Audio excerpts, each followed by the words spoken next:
ফেৰ মাৰিব পৰা নাই চৰকাৰী ব্যৱস্থাই। জিঅ' এয়াৰটেলৰ প্ৰতিযোগিতাত তিষ্ঠি থাকিব পৰা নাই BSNL। জিঅ' এয়াৰটেলে দ্ৰুতগতিত সম্প্ৰসাৰণ কৰিছে 4G 5G সেৱা। বিপৰীতে BSNL সন্তুষ্টি দিব পৰা নাই গ্ৰাহকক। ৰাজ্যৰ অন্যান্য প্ৰান্তৰ লগতে হোজাইতো BSNLৰ দুৰ্বল সেৱা, নেটৱৰ্কৰ দুৰ্বলতা, সেৱাৰ বিলম্ব, কৰ্মচাৰীৰ নিষ্ক্ৰিয়তাৰ অভিযোগ।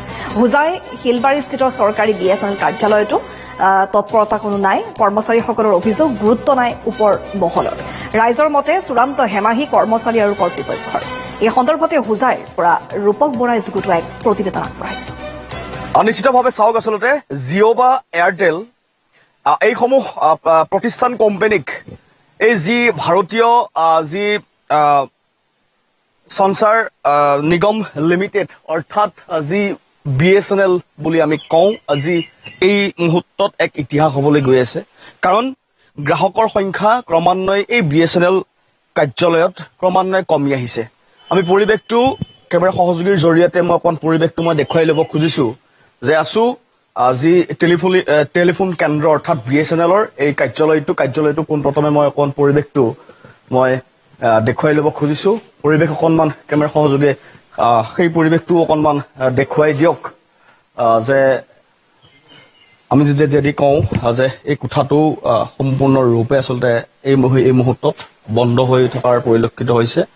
এক প্ৰকাৰ ধূলি বা এলান ধৰে গোটেই পৰিৱেশটো হৈ আছে। তাৎপৰ্যপূৰ্ণ কথা যে মই কৈছো যে জিঅ' বা এয়াৰটেলক এইখিনি মুহূৰ্তত ফেৰ মাৰিব পৰা নাই BSNL যি চৰকাৰীভাৱে স্বীকৃতি লাভ কৰা BSNL। কাৰণ কিয়নো তেওঁলোকৰ প্ৰযুক্তিগত ক্ষেত্ৰতেই হওক বা বিভিন্ন ধৰণৰ ক্ষেত্ৰত এই মুহূৰ্তত পিছ পৰি আছে।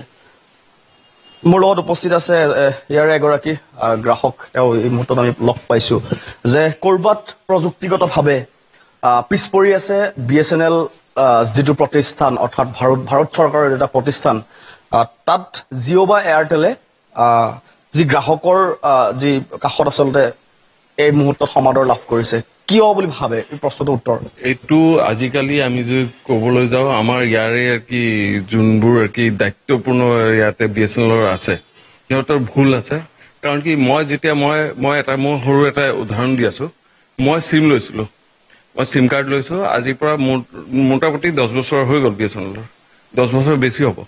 ঠিক আছে, তাতে মই BSNL ৰিচাৰ্জ কৰিলো। মই 1 বছৰৰ ৰিচাৰ্জ কৰিলো লাষ্ট ইয়াৰ। ঠিক আছে, মই 1 বছৰ ৰিচাৰ্জ কৰাৰ পিছত মোৰ চিমটো কিবা কি আপোনাৰ KYC কৰিব লাগে।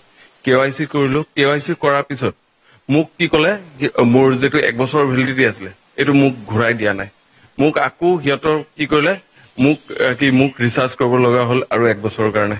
মই এটা বছৰত দুবাৰ ৰিচাৰ্জ কৰিলো। আমাৰ জিঅ' বা এয়াৰটেল বা বেলেগ কোম্পানী যদি হয়, সিহঁতে কি কৰে, যে কি চিমটো ৰিপ্লেচমেণ্ট কৰিলেও ভেলিডিটি আৰু যিটো বেলেঞ্চ আছে এইটো দি দিয়ে। কিন্তু আমাৰ ইয়াতে কি এইবোৰ নকৰে। এইটো আমাৰ কি ইয়াৰ ষ্টাফৰ গফিলতি, এইটো মই নিজে ভাবো। কাৰণ কি BSNL আপোনালোকে ক'ব পাৰে যে কি চৰকাৰে হেৰি কৰে, চৰকাৰে গোটেই কেইটা দি থাকে। ঠিক আছে, কিন্তু আমাৰ নিচত হেৰি চলোৱাটো সিহঁতৰ দায়িত্ব। চলোৱাৰ ভুল আছে। প্ৰযুক্তিগতভাৱে অকণমান উন্নত কৰাৰ প্ৰয়োজন আছে নেকি? আছে ইয়াতে বহুত। যেনেকে আপোনাৰ কি ইয়াৰ হোজাৰ টাউনতে BSNLৰ টাৱাৰ বহুত কম, যেনেকে হ'ব লাগে। হোজাত পুৰা কি 5G কভাৰেজ হ'ব লাগিছিলে। 5G চিম দিয়ে সিহঁতে, কিন্তু 5G টাৱাৰ কোনো হেৰি নিদিয়ে। 5G আপোনাৰ কি 5G আপোনাৰ নেটৱৰ্ক নাই। আমি টাৱাৰ গোবিন্দপল্লীত গ'লে আমি হেৰি নাপাওঁ, আমি টাৱাৰ নাপাওঁ। আমি ইয়াৰ পৰা যোগীজান যাওঁ, ঠিক আছে, বা আমাৰ ঠিকাদাৰ বস্তি যাওঁ, তাতে আমি গৈ BSNL টাৱাৰ নাপাওঁ। কিন্তু আপুনি এয়াৰটেলৰ চাওক, আপোনালোকে গোটেই কেইটা টাৱাৰ পাব। প্লাছ ইয়াতে আহিলে কেতিয়াবা কি BSNL এটা চিম ল'বলৈ আহিলে আপোনাৰ কি 10 বাৰ ঘূৰিব লাগে। ইয়াৰ ষ্টাফ নাই, টিমটোৱে আচলতে ভালকে কাম কৰা নাই। আৰু এগৰাকী গ্ৰাহক আছে, আপুনি সম্ভৱতঃ BSNLৰ এগৰাকী গ্ৰাহক। কেনে পাইছে BSNLটো? মানে কি মানে অইনবিলাকতকে ইমান সুবিধাজনক পোৱা নাই। তাৰমানে আপুনি অফিচলৈ আহি কিবা এটা কাম কৰিব হ'লেও বহুত সময় মানে ৰখিব লগা হয়। আৰু উইথ আপোনাৰ ধৰক ৱাইফাই লৈছো, ৱাইফাইৰ ক্ষেত্ৰতো ধৰক হেভিটো ল'লেও কেতিয়াবা মানে মিছ কৰে। এতিয়া ধৰক ল'ৰা হওক ছোৱালী হওক, কেতিয়াবা সিহঁতে ৱাইফাইত কিবা ধৰক কাম কৰিব বিচাৰে, সেইটো ক্ষেত্ৰত অলপ অসুবিধা এটা হয়। গতিকে সেইটোৱে কৈছো যে BSNLৰ প্ৰভাৱ খুব বৰ্তমান মুহূৰ্তত নাই এয়াৰটেল বা জিঅ'ৰ তুলনাত। মানে বৰ্তমান এয়াৰটেল বা জিঅ'ৰ তুলনাত BSNL কিন্তু বহুত পিছ পৰি আছে।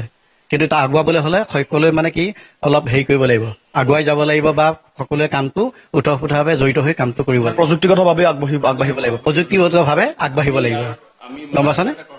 সেইটোৱে বস্তুটো। কওক। আপোনাৰ ইয়াৰ পৰা আমি যদি কিবা এটা কাম কৰো, ঠিক আছে, যিকোনো কাম এটা আমাৰ ইয়াৰ পৰা নগাঁও যায়, ঠিক আছে, নগাঁৱৰ পৰা আপোনাৰ গুৱাহাটী যায় কামবোৰ, হোজাইত ডাইৰেক্টলি কাম নহয়, ঠিক আছে, আপুনি ইয়াৰ পৰা নগাঁও পঠাব লাগিব, যিকোনো বস্তু হওক কিবা, ঠিক আছে, আপোনাৰ যদি কাম কৰিব লগা হয় ইয়াৰ পৰা আপোনালোকে নগাঁও পঠায়, নগাঁৱৰ পৰা কাম যদি নহয় এইটোক আকৌ গুৱাহাটী পঠায়। কিন্তু আমাৰ ইয়াতে গোটেইকেইটা আছে, কাৰণ হোজাইটো হ'ল জিলাত আপোনাৰ জিলা অফিচত গোটেইকেইটা কাম হ'ব লাগিছিলে, কিন্তু ইয়াৰ পৰা আমাৰ এইটো নগাঁৱত পঠায়। কিয় কাৰণে? এইটো আমাৰ নিজৰ কি আমাৰ ষ্টাফৰ গাফিলতিৰ কাৰণে। নিশ্চিতভাৱে মই অকণমান ভিতৰৰ পৰিৱেশটো অকণমান মই দেখুৱাই ল'ব খুজিছো, কাৰণ হোজাই বা কাৰ্বি আংলং এনেধৰণৰ বিস্তীৰ্ণ এটা অঞ্চল বা বিস্তীৰ্ণ এটা এৰিয়া এই মুহূৰ্তত এই যি আমি কৈছো যে ভাৰতীয় সঞ্চাৰ নিগম আচলতে লিমিটেডে আচলতে গোটেই বিষয়টো আচলতে সামৰি আছে। পৰিৱেশটো কেমেৰা সহযোগীৰ জৰিয়তে মই অকণমান আৰু পৰিৱেশটো মই দেখুৱাই ল'ব খুজিছো যে এই মুহূৰ্তত এগৰাকী যি চিম আমি কওঁ যে চিমখিনিৰ আমি দেখো যে এইটো এটা সম্পূৰ্ণৰূপে আচলতে ভাৰতীয় সংস্থা আৰু এনেধৰণৰ আচলতে চিমবিলাকৰ তেওঁলোকে এই মুহূৰ্তত কাম কৰি থকা ইতিমধ্যে পৰিলক্ষিত হৈছে। গতিকে আমি এওঁলোকে যিহেতু মন্তব্য দিয়াত এই মুহূৰ্তত তেওঁলোকে অপাৰক, কাৰণ আজি হায়াৰ অথৰিটি বা তেওঁলোকৰ বিভিন্ন ধৰণৰ কথা থাকে, গতিকে আমি তেওঁলোকৰ পৰা বৰ্তমান মুহূৰ্তত আমি নুসুধো। কিন্তু এটাই কথা আমি কওঁ যে এইটো এটা ভাৰতীয় সংস্থা, যাক কোৱা হয় BSNL অফিচ, অৰ্থাৎ BSNLৰ কাৰ্যালয় এই হোজাই শিৱবাৰীতে অৱস্থিত।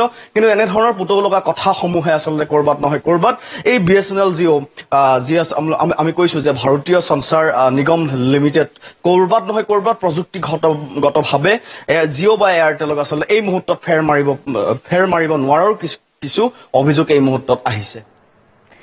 মেৰাপানীৰ হিৰিম্বা